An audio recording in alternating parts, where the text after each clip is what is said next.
About my background, I've worked in the San Francisco and the Seattle studios now for about 4+ years.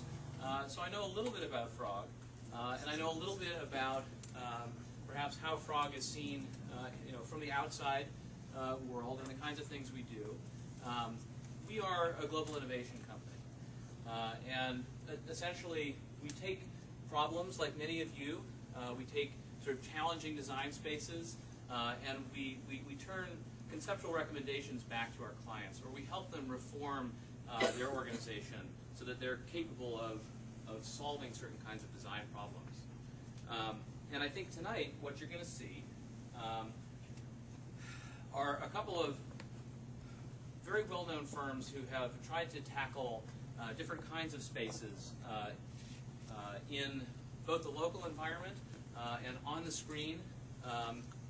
And doing that with a combination of processes and display technologies and different types of disciplines, different types of people.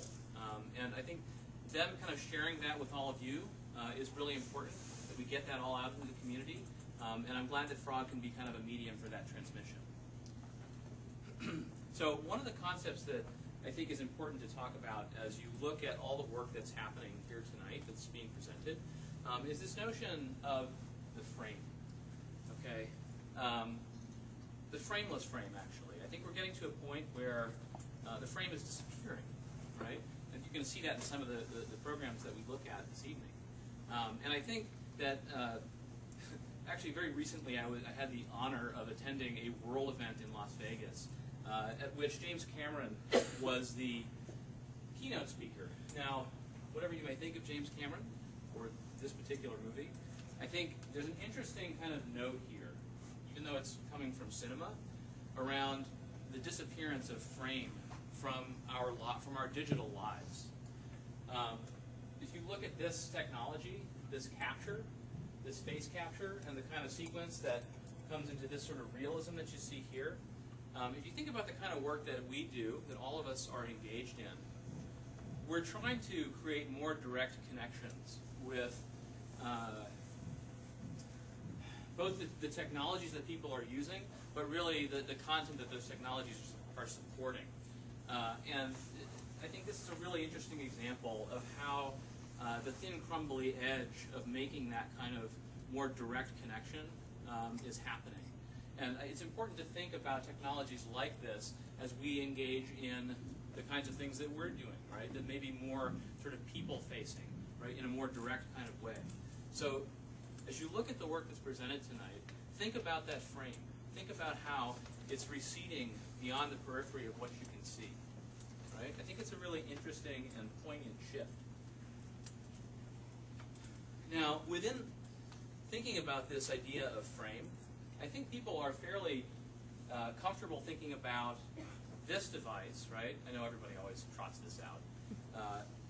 And looking at things that are on the surface of this, right? So surface is very kind of top of mind from a cultural standpoint, in the technoculture, in the popular culture. And I think people are comfortable thinking about this having something embedded within it, right? There's something inside this, so embedded within, on the surface of. But I think that there's also something about the throughput that's new, right? About looking through the display medium into the world. So on, within, and through. Think about throughness, okay? Think about that as kind of a lens, literally, to look at the kind of work that you're going to see this evening. So, a little bit about what you're going to see. So Katie Dill, our own designer from San Francisco at Frog, is going to talk about the work that Intel is doing that's being facilitated by Frog in the retail space. And this is augmented reality, okay? She's going to showcase a system that deals with how customers find objects or clothing or items in a store environment. Okay. Now there's a lot of really interesting things that are going on there, and there's a lot of interesting technologies from a display standpoint that are going to be showcased. But really, when we talk about augmented reality, I feel like we're talking about found reality. Okay? By found, I do mean like a found object, right? That the display of sort of digital items in space, right? Whether it's from a visual standpoint, or augmented reality can also be sound or haptics, right? It can be a number of different kinds of feedback that enhances our experience of the physical world. Found reality. That's what you're going to see in this presentation. You're going to be looking at the world through something, right? Through a particular kind of display medium that's new. And, you know, think about what that is. What is that frame? It's an important question to ask. Hornall Anderson, local company, well-known, and well-versed in interactive objects and spaces. Going to talk about place and scale and rhythm. What is place, right? What does it mean to be sitting here? Okay. What is this? What are these angles? What do these symmetries afford us from? You can't hear me? A little more? Yell? Okay. I need some water. They locked me in a room all afternoon. I don't know what any of these projects are about. Just riffing. So, what is place, right? If you're familiar with the artist Robert Smithson, right? He had the sight, non-sight dialectic. It presaged in the 70s. It presaged this notion of wireless connectivity, right? That a physical space could be something more than what was actually represented there. Hi. Thank you. So, when you ask about place, it's not just a physical thing, right? It's something else. It can be many different things. There's many vectors at work in the notion of place. We can't just think of it as this geophysical spot that we're in, right? In these particular architectural symmetries. What happens when you scale a system of interaction up, right? Or even down, but in this case up. I think the work they're going to talk about is about scaling up. What happens when you take something that maybe works on a mobile device or on a screen or projected on a window, and you scale that up to an office building or a neighborhood, right, or a city block, right? How do systems of interaction scale up?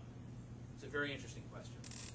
And then once you've kind of addressed place, right, and once you've addressed scale, what happens?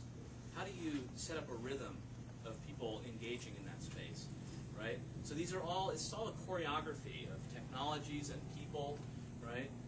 How do you get all these things in motion? How do you keep all these balls in the air? Hornall Anderson's going to talk about that. T-Mobile.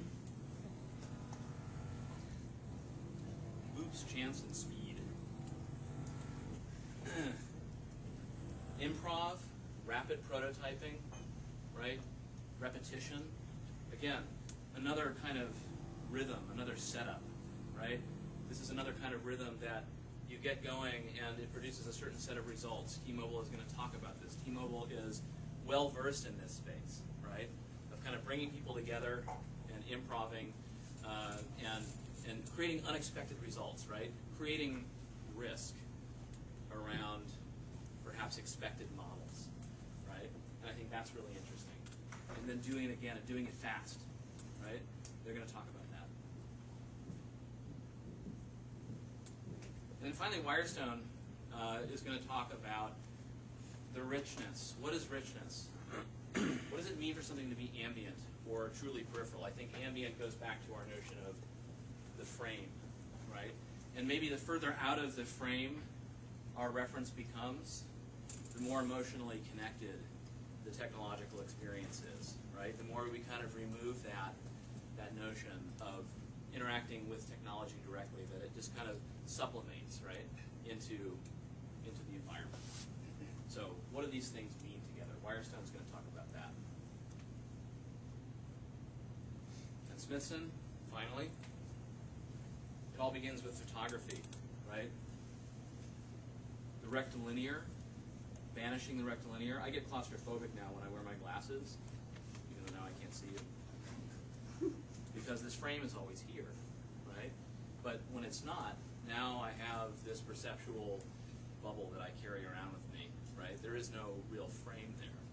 We're all a series of frames looking at this information. So tonight, when you look at this work, think about the frame, or lack thereof, okay? And think about how it applies to your own work. Welcome. All right, so